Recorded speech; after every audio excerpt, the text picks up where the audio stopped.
AIMIM पर है और AIMIM के अध्यक्ष असदुद्दीन ओवैसी जी सीधा इस वक्त आज तक पर हमारे साथ जुड़ रहे हैं। ओवैसी जी, 3 सीटें आप जीत चुके हैं और 2 पर आगे हैं। बधाई के साथ शुरुआत करते हैं। क्या वजह रही जीत की? आपको क्या लगता है, क्या काम आया आपके? नहीं, हम लोग हमारी स्टेट लीडरशिप जो अख्तरुल ईमान साहब और हमारे हैदराबाद के जो ऑब्जर्वर माजिद साहब और बिहार की टीम ने बड़ी मेहनत की पिछले 5 साल से, और अल्लाह का बड़ा करम है, क्रेडिट इन लोगों को जाता है इनकी मेहनत की वजह से। और मैं ख़ास तौर से शुक्रिया अदा करना चाहता हूँ बिहार की जनता का, सीमांचल की जनता का, कि उन्होंने हमको अपनी मोहब्बतों से, अपने आशीर्वाद से नवाजा है। तो यही वजह रही है कि हम उनके दरमियान में रहे, उनके बात उठाते रहे। हमने सीमांचल के नाइंसाफ़ी की बात उठाई। मैंने पार्लियामेंट में सीमांचल के लिए आर्टिकल 371 के तहत एक प्राइवेट मेंबर्स बिल भी डाला था। तो हमारा वहाँ पर काम हो रहा था, मेहनत हो रही थी, और इसकी वजह से हमको 5 सीट पर कामयाबी मिली। महागठबंधन में ये खलबली है कि आपने जो एंटी एनडीए वोट्स थे उसको बांट दिया, वरना महागठबंधन की परिस्थिति शायद ऐसी भी हो सकती थी कि वो सरकार बनाने के करीब पहुंच जाते। आपने उनका खेल खराब कर दिया। वैसी जी, अब मैडम ऐसा है ना कि नाच ना जाने तो आंगन टेढ़ा। कर्नाटका के 2 सीट हार गए, मैं गया था। मध्य प्रदेश में हार गए, मेरी पार्टी लड़ी। गुजरात में हार गए, मैं गया था। क्या ये इन लोगों का एक एरोगेंस है, गुरूर है, अहंकार है कि तुम कैसे खड़े हो गए हमारे सामने। अरे भाई, यही तो जमहूरियत की खूबसूरती है कि हर कोई किसी के सामने खड़ा हो सकता है। और हम खड़े हुए, उन लोगों की आवाज़ हम बनने की कोशिश किए जिनको ये लोग दबा रहे थे। आप 5-5, 6-6 टाइम के एमएलए हैं और आप कहते हैं कि बाढ़ आई तो नहीं, ये कटान नहीं है, दसान है। तो इसका जवाब तो जनता देगी ना मैडम। हम तो कंसिस्टेंटली काम कर रहे थे। अब आप नहीं जीत पा रहे हैं तो आप हर चीज़ हम पे लाके डालना चाहते हैं तो डाल दीजिए, हमको कोई फ़र्क नहीं पड़ता। इससे हमारी मकबूलियत में, हमारी पॉपुलैरिटी में, हमारे स्ट्रेंथ में इजाफा होगा, क्योंकि लोग जान रहे हैं कि ये जो इल्ज़ाम लगाने वाले लोग हैं इनमें इतनी ताकत नहीं रही। इसीलिए वो देख रहे हैं कि भाई जो लड़ सकता है, जो बोल सकता है, जो हमारी गम को समझ सकता है, तकलीफ को बयान कर सकता है, उसका साथ देना चाहिए। हमको कोई फर्क नहीं पड़ता। ये तो पुराना राग है इन लोगों का। ये तो छोटा बच्चे के हाथ से जब चॉकलेट छीन लेते ना तो रोते रहता है कि मम्मी मेरा चॉकलेट छीन लिए। 122 अभी है एनडीए के पास, लेकिन अगर वो फिसलते हैं और किंग मेकर की भूमिका आपकी बन जाती है, किधर जाइएगा? इधर कुआं उधर खाई। मैडम, आपका सवाल बड़ा वाजबी है। नहीं, कोई फिक्र मत करिए। इंशाअल्लाह ताला हम जिंदगी में सही रास्ते पे चलते हैं, सीधा रास्ते पे चलते रहेंगे। अभी पूरा रिजल्ट आ जाने दीजिए, आप फिर मुझे बुलाइए, मैं आपको आपके सवाल का जवाब दूंगा। जब नंबर्स किसके पास आ जाएंगे तो वही डिक्टेट करेगा। अभी नंबर्स किसके पास आएंगे, कितने वोट्स अभी काउंट होना बाकी है, ये भी अपने आप में खबर है। अगर आपको दोनों तरफ से परहेज नहीं है, अगर आपको दोनों तरफ से परहेज नहीं है तो ये भी अपने आप में बहुत बड़ी खबर है। नहीं, सबसे बड़ी खबर आपको मैं दे रहा हूं, ये है कि हमारा हाल तो है कि फंस गए रजिया गुंडों में। हमारा हाल तो वो बना हुआ है कि एक तरफ ये कहते हैं कि ये एंटी नेशनल है, दूसरी तरफ कहते हैं वोट काट रहा है। तो अब क्या करेंगे? तो बोलते रहिए। जब पूरा फाइनल नतीजा आ जाएगा, जब यकीनन हम अपने स्टेट प्रेसिडेंट अख्तरुल ईमान साहब से, आफ्ताब साहब से सब बैठ के बात करेंगे, हमारे एमएलएज आएंगे, बात करेंगे, बात करके फैसला लेंगे। हमारे पार्टी के स्पोक्स पर्सन मैडम ने अभी किशनगंज में एक स्टेटमेंट दिया है, ऑब्जर्वर माजिद साहब ने, कि हम सीमांचल की लड़ाई लड़ रहे हैं, लड़ते रहेंगे जब तक इंसाफ नहीं होगा। और हम कभी भी सही मानों में जो सेकुलरिज्म है उस पर कभी कॉम्प्रोमाइज नहीं किया। ये हमने स्टेटमेंट दिया हमारे पार्टी के ऑब्जर्वर माजिद हुसैन ने भी। लेकिन ओवैसी साहब, आपका मकसद था रोकना उनको जो आपको एंटी नेशनल कहते हैं, लेकिन आपकी मजबूती से अब ऐसा लगता है कि रुक रहे हैं वो जो वैचारिक तौर पर आपके ज्यादा नजदीक लगते हैं। बेहतर नहीं होता अगर आप लोग साथ ही मिलकर मैदान में होते तो शायद तस्वीर कुछ और होती?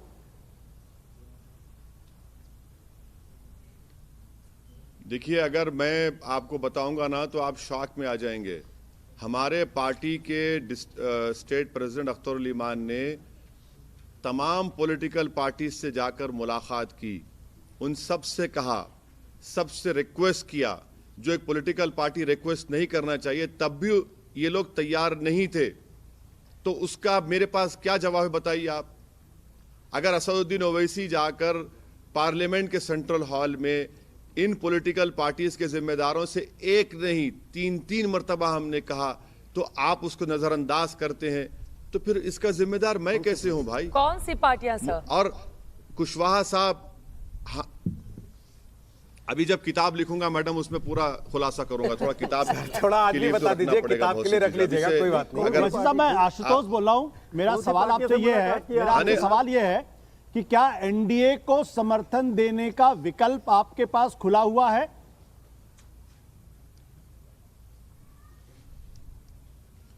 देखिए आशुतोष साहब, आप एक जर्नलिस्ट भी रह चुके हैं, आप पार्टी में पॉलिटिशियन भी रहे, अब दोबारा आजकल आप पॉलिटिकल एनालिस्ट बने हैं।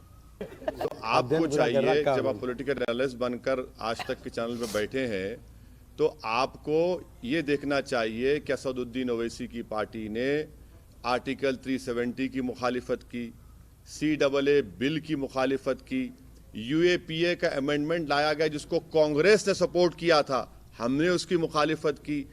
जितना जितना बिल बीजेपी लेकर आई हमने उनकी मुखालिफत की। तब भी आप ये सवाल कर रहे हैं तो मुझे ताज्जुब हो रहा है कि कैसे आदमी को आज तक ने पॉलिटिकल एनालिस्ट बनाकर बिठाया वहां पर। इसका मतलब ये हुआ कि एनडीए को सपोर्ट आप नहीं करेंगे। एक मिनट, इसका मतलब आप एनडीए को सपोर्ट नहीं करेंगे।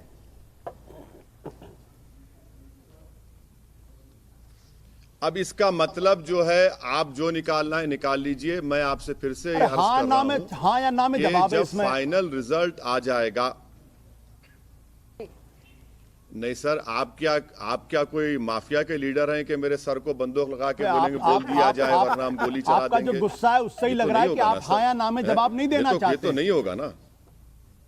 ओवैसी जी, अगले सवाल पर अब देखिए, आते जब हैं। हमारे मुसलमानों में शादी हो, सुनिए, जब हाँ, बोलिए सर। मैं इनके हाँ और ना का जवाब देना चाहता हूँ। नहीं, जब बिल्कुल जवाब दीजिए। मुसलमानों में आपने शादी जवाब होती दे दिया है तो दरअसल। तब दूल्हे से दुल्हन से पूछा जाता है हाँ या ना। ये तो कोई शादी नहीं है ना, ये तो एक इलेक्शन हुआ है। अभी तो रिजल्ट पूरा आ जाने दीजिए, फिर आपको बताया जाएगा। असद साहब, हो सकता है पता उनको भी है, लेकिन विकल्प उनके आपके मन खुले को हुए हैं। तसल्ली आपके मुंह से सुन के मिलनी है, इसलिए भी पूछ रहे हो सकते हैं कि हाँ या ना कर दीजिए। नहीं, विकल्प खुले में चलिए, साफ बात है। अगली तरफ बढ़ते हैं, आगे अगले सवाल पर पहुंचते हैं। ओवैसी साहब, देखिए अब जो परिस्थिति है वो बहुत ऐसी जगह पर आप खड़े हैं जहां पर अगर आप देखें तो सेक्युलर फोर्सेस जिसका हवाला आप हमेशा देते हैं, अब सेक्युलर फोर्सेस को अगर एक साथ आना है तो पहले भी आपने कई बार कोशिशें की कि कांग्रेस हो या ऐसी पार्टियां हो उनके साथ आप बात करें, लेकिन वो क्यों बार बार परहेज करती हैं आपसे? और अगर मेरा गेस सही है तो सर कांग्रेस पार्टी को ही अप्रोच किया होगा आपने कि मिलकर लड़ा जाए, लेकिन कांग्रेस तो आप ही को टीम भी कहने लगती है। नहीं, वैसा कुछ नहीं है। मैं वैसा अप्रोच किसी से किया नहीं। मुझे कोई फर्क नहीं पड़ता मैडम, टीम ए कहिए, बी कहिए, सी कहिए, क्या क्या कहना कह दीजिए। बल्कि डिक्शनरी में एक नए वर्ड का इजाद करके बोलिए, मुझे कोई फर्क नहीं पड़ता। मैं आपके इस प्रोग्राम में कह रहा हूं कि मैं बंगाल का इलेक्शन लड़ूंगा, क्या करेंगे आप? मैं लड़ूंगा, यूपी का भी लड़ूंगा 2022 में, हर जगह लड़ूंगा मैं। जीत हार तो जनता तय करेगी, मेरे मुकद्दर में तो होगा। मगर ये जो इनका अहंकार है ना कि आप क्यों लड़ते हैं, हमको नुकसान होता है। अरे भाई, क्या जनता के आपकी गुलाम है? आप नहीं हरा सक रहे बीजेपी को, आप में ताकत नहीं है, आपकी वजह से जीत जाते हैं, आप इतने ज्यादा सीटें ले लेते हैं। तो ये इसका तो हमको फिक्र नहीं है। ये तो लड़ना है, हमारा काम लड़ना है। हमको तो डेमोक्रेसी में पॉलिटिकल स्ट्रगल करने हमको आता है, दूसरा तो कुछ आती ही नहीं हमको। मुस्लिम बहुल इलाकों से आगे कब असदुद्दीन ओवैसी की पैठ बढ़ेगी?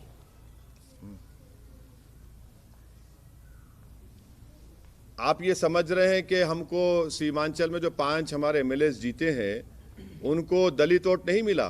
किसने कहा आपको मैडम? आप किसी सेफोलॉजिस्ट को 1-2 दिन के बाद मंगवा लीजिए, देख लीजिए। आप ये समझ रहे हैं कि वहां पर हमारे हिंदू भाइयों ने वोट नहीं दिया हमको? बहुत बड़ी तादाद में दिया।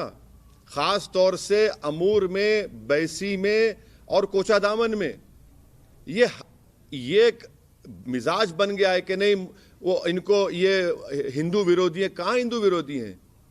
मैं तो आपकी जिम्मेदारी के साथ कह रहा हूं कि इन 5 असेंबली कॉन्स्टिट्यूंसीज में हमारे दलित भाइयों का वोट मिला है और हमारे हिंदू भाइयों का भी वोट मिला है।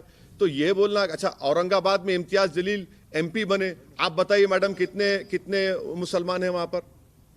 और 23 साल के शिवसेना के एमपी को इम्तियाज जलील ने हरा दिया, इस पर कोई बात ही नहीं करता। असद साहब, अब देखिए बिहार में ठीक ठाक परफॉर्मेंस कहलाई जाएगी एक ऐसी जगह पर जहां चिराग पासवान भी अभी तक जो जानकारी आई वो खाता नहीं खोल पाए हैं, वहां पर 5 सीट। थोड़ा गदगद तो आप महसूस कर रहे होंगे क्योंकि 114 पर वो अटके हुए हैं, तो ये 5 आपका हो जाए, इधर उधर से कुछ हो जाए, तो ऐसे कुछ किसी ने अप्रोच वगैरह किया है क्या?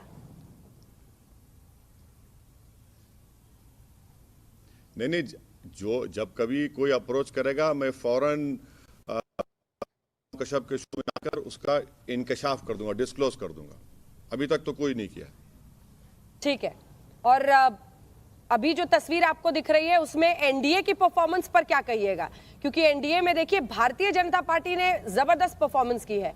आपने हर मुद्दे पर, लॉकडाउन से लेकर जितने भी फैसले बीजेपी के रहे हैं सब पर उनकी मुखालफत की है, लेकिन उनकी परफॉर्मेंस बड़ी अच्छी रही। यानी मोदी जी का जादू चल रहा है, जिनके खिलाफ आप सुबह से लेकर रात तक बोलते हैं।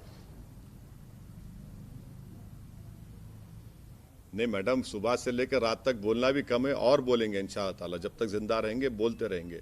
मगर ये भी तो बताना पड़ेगा एनडीए को कि 2019 के लोकसभा के चुनाव में एनडीए ने 222 असेंबली सीट जीते थे।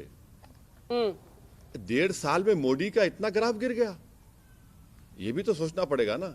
इतना बड़ा ग्राफ गिर गया, ये इतना बुरा हाल हो गया उनका।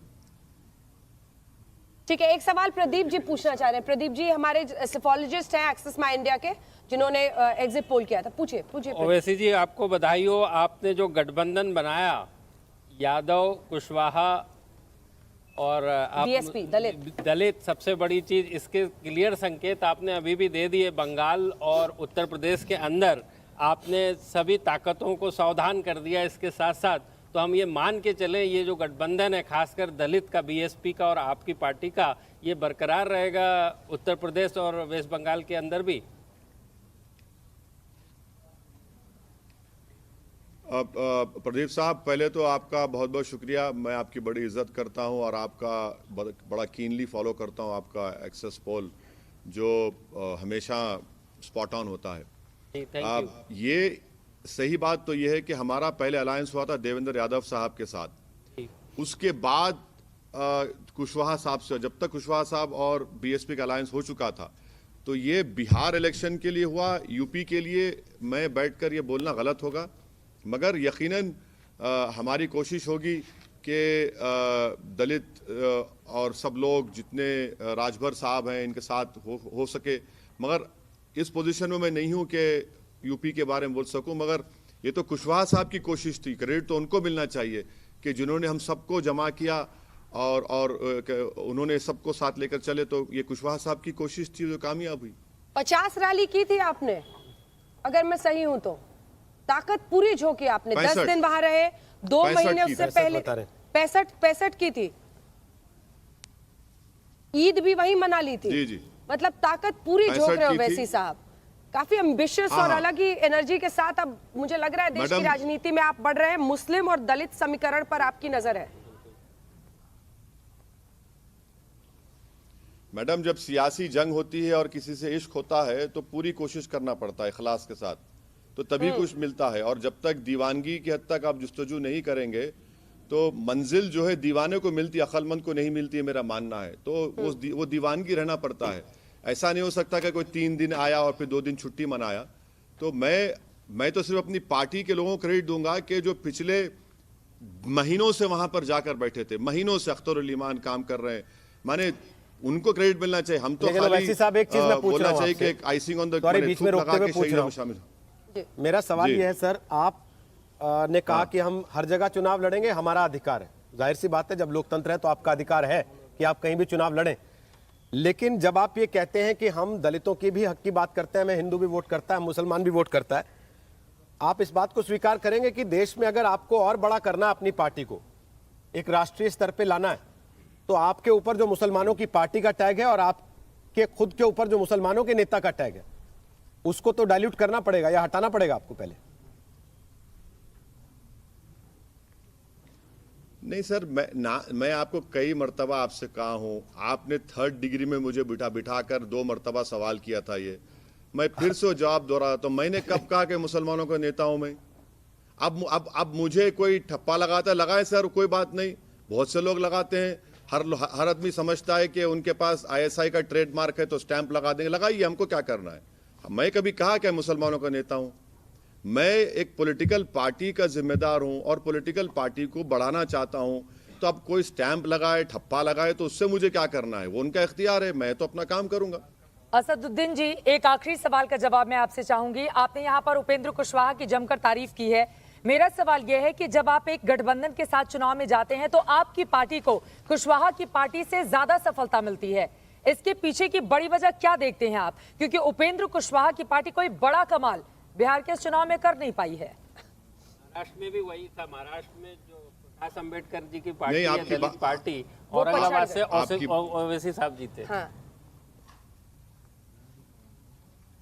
जवाब दीजिए सर। नहीं, आपकी बात सही है, मगर मैं हमारी जो कामयाबी हुई है उसमें मैंने शुरू में कहा कि इसमें मैं क्रेडिट दूंगा कुशवाहा साहब को, बहुजन समाज पार्टी को, देवेंद्र यादव साहब को, राजभर साहब को, क्योंकि हम सब फ्रंट में थे। तो मैं तो ये नहीं कह रहा हूं कि मेरा तो कोई रोल ही नहीं है इसमें। ये तमाम हम लोग साथ में थे, हमारे पार्टी के जिम्मेदार थे, वो मेहनत किए, जमीन पर उनको क्रेडिट जाता है। जी जी, धन्यवाद आपका हमारे साथ जुड़ने के लिए असदुद्दीन ओवैसी जी। 3 में जीत चुके, Thank you. हासिल कर चुके Thank हैं जी, 2 में लीड है अभी भी।